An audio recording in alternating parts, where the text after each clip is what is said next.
que é família, daqui fala o predador de notícias, atenção, é o predador de notícias, mano, primeira coisa, se inscreva no canal, ativa as notificações, compartilha com todo mundo, porque isso também é notícia, mano. Você não sabia, então isto é notícia, não brinques, ok? Então, família, ainda estamos na campanha. Quanto mais você curtir, mais chance de prendermos a família dos Reis de Ouro Santo teremos.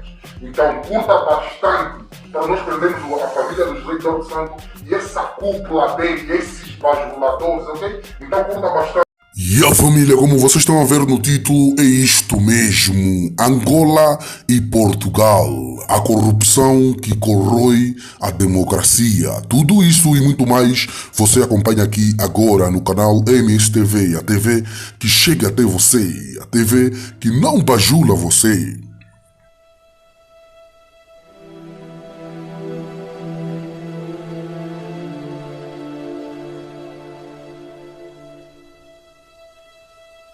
Ainda há poucos anos, quando recebia algum convite para falar sobre a corrupção em Angola, era para me dirigir à investigação criminal ou ao tribunal, com a forte possibilidade de, em seguida, ser encaminhado para a prisão mais próxima. É bom que o tipo de convite tenha mudado e que seja agora possível falar em detalhe sobre a corrupção. Em Angola, a corrupção não é um fenómeno meramente criminal. É, talvez, o fator que mais impede a plena afirmação da soberania do país, o seu desenvolvimento e progresso. Tenho dito que a corrupção mata. E de facto, em Angola, a corrupção mata. Mata porque nos priva dos recursos essenciais para o saneamento básico, que é o elemento essencial para prevenir doenças como a malária, que ceifa milhares de vidas todos os anos. Portanto, não é suficiente afirmar-se que a corrupção é um caso de polícia. Não é apenas isso. A corrupção é um obstáculo à sobrevivência do Estado e das populações. E é nesse contexto que deve ser tratada. O tema concreto sobre o qual gostava de deixar hoje algumas pistas é o do papel que alguns agentes e estruturas em Portugal têm desempenhado na persecução e consolidação da corrupção em Angola. Além dos aspectos criminais óbvios, o envolvimento desses agentes e estruturas nesta teia de corrupção, em que se geram situações inimagináveis para o cidadão comum, tem um forte impacto negativo em Portugal, contribuindo para a degradação da sua democracia e do Estado de Direito. Combater a corrupção angolana em Portugal é uma forma que o país tem de defender a sua democracia e evitar o contágio putrefacto. É sabido que não foi essa a política oficiosa portuguesa durante vários anos, tendo-se optado por acreditar que o melhor era deixar os angolanos resolverem os seus problemas em Angola. Por vezes, permitiu-se mesmo que as instituições portuguesas servissem para que determinadas pessoas de relevo em Angola concretizassem os seus interesses em Portugal. Portugal escolheu ora uma política pró-José Eduardo dos Santos, ora uma política de lavo daí as mãos, acreditando que os problemas angolanos não eram os seus. Hoje, a perspectiva parece ser muito diferente, e o caso Orlando Figueira tornou as autoridades portuguesas conscientes do perigo de corrosão da sua democracia e das suas instituições. Como certamente se recordarão, o procurador português Orlando Figueira foi condenado em primeira instância por corrupção, num caso que envolve o então vice-presidente de Angola, que é também investidor de destaque em Portugal. Obviamente, a corrupção angolana estendeu os seus tentáculos até a Portugal. A pergunta que se coloca é, até onde? A análise da correspondência tornada pública no âmbito desse processo entre o então Procurador-Geral da República angolano João Maria de Sousa e o advogado português Paulo Blanco, também condenado em primeira instância nesse caso, demonstraram uma intimidade invulgar entre os interesses angolanos e o Ministério Público português, em especial o então Procurador-Geral da República Portuguesa, Fernando Pinto Monteiro. De forma absolutamente bizarra, este foi recebido na cidade de Luanda em audiência pelo presidente José Eduardo dos Santos, juntamente Cândida Almeida, à época diretora do Departamento Central de Investigação e Ação Penal português. Não me compete fazer queixas ou levantar suspeitas, mas como jornalista não pude deixar de ficar impressionado com essa correspondência. Por exemplo, há um e-mail enviado por Paulo Amaral Blanco a João Maria de Souza, com data de 18 de janeiro de 2012, tendo como assunto de referência deslocação a Lisboa, planeamento/agenda/objetivos. Aí, o advogado português sugere-lhe de forma bastante confortável ao procurador angolano que, numa visita agendada a Lisboa, se encontre com Pinto Monteiro e Cândida Almeida.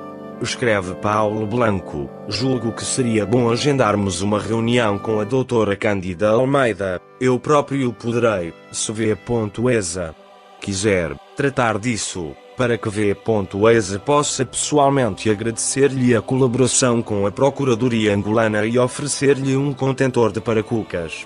Um encontro entre o PGR de Angola e os seus homólogos em Portugal é perfeitamente compreensível. O estranho é a intermediação de tais encontros por um advogado de defesa português. Obviamente, isto faz-nos suspeitar de que se realizam reuniões à margem das agendas oficiais, movidas por objetivos obscuros. Mais surreal ainda é a referência, no mesmo e-mail, ao modo como João Maria de Souza deveria agradecer a Cândida Almeida pela colaboração com a PGR de Angola. Paulo Amaral Blanco sugere a oferta de um contentor de paracucas à magistrada. De facto, parece ter havido, durante demasiado tempo, uma excessiva intimidade entre a justiça corrupta de Angola e as instituições judiciárias portuguesas. Tal só poderá ter contribuído para diminuir a qualidade do Estado de Direito português. Se este colaboracionismo institucional do passado é algo que me preocupa, no momento atual, e a outro nível, preocupa-me também a cumplicidade de muitos agentes privados em Portugal com a corrupção em Angola, advogados, gestores, auditores, consultores, toda uma panóplia de especialistas tem contribuído para a realização de atividades corruptas em Angola, ou pelo menos para o seu branqueamento. Refiro um caso que acompanho presentemente, sem identificar nomes. Há uma empresa dirigida por um português, que é o seu principal acionista.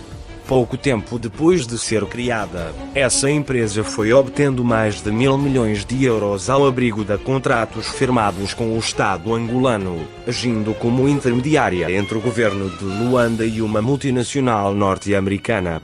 A empresa pouco fez além de cobrar comissões. Quem redigiu todos os contratos foram advogados portugueses. Entretanto, verificou-se que, aparentemente, a empresa recebeu 75 milhões de dólares sem fazer nada e tentou vender ao Estado angolano, por 120 milhões de dólares, os mesmos 4 equipamentos pesados por 2 vezes. Descoberta a alegada trapaça, é uma empresa de consultoras portuguesas que defende a empresa. Assim, temos uma empresa com um administrador português, um acionista português, advogados portugueses e consultoras também portuguesas, todos envolvidos num possível caso de corrupção em Angola. Mas a história não acaba aqui. Ora, é a esta cumplicidade que urge por cobro. A transnacionalidade da corrupção e dos fluxos financeiros a ela associados elevam para um novo patamar as relações judiciais entre os Estados. Pode parecer que, por deixar circular dinheiro corrupto de Angola ou por fornecer especialistas para essa atividade, Portugal fica a ganhar. Mas isso não é verdade. A conivência, mais ativa ou mais passiva, para com a corrupção angolana é totalmente contraproducente e, a seu tempo, ruinosa. Ela permite que se infiltrem elementos corrosivos na sociedade e nas instituições democráticas. Progressivamente, começa-se a desconfiar dos procuradores portugueses, das instituições portuguesas, dos advogados, dos gestores. Acredita-se que um vento malsão os envolve. Em pouco tempo, os laços comunitários de confiança tornam-se frouxos, e podem mesmo deixar de existir. Francis Fukuyama argumenta que os países prósperos tendem a ser aqueles em que as relações de negócios podem ser conduzidas de maneira informal e flexível, com base na confiança. Ora, se permitir que a corrupção angolana destrua essa confiança, Portugal estará a impedir a sua própria prosperidade. Evitar que isso aconteça é um incontornável desígnio comum pelo qual todos devemos lutar. Então, família, o vídeo de hoje foi mais esse. Se você curtiu, então se inscreva já no canal, ativa o sino aqui, ó, ativa o sino, se inscreva no canal e compartilha com todo mundo, porque isso aqui também é notícia. Você não sabia, não sabia a partir de mim. Então, é notícia, ok? Então, é do Mudieto, é do Mwene. Até o próximo vídeo. MSTV, a TV que chega até você. A TV que não ajuda.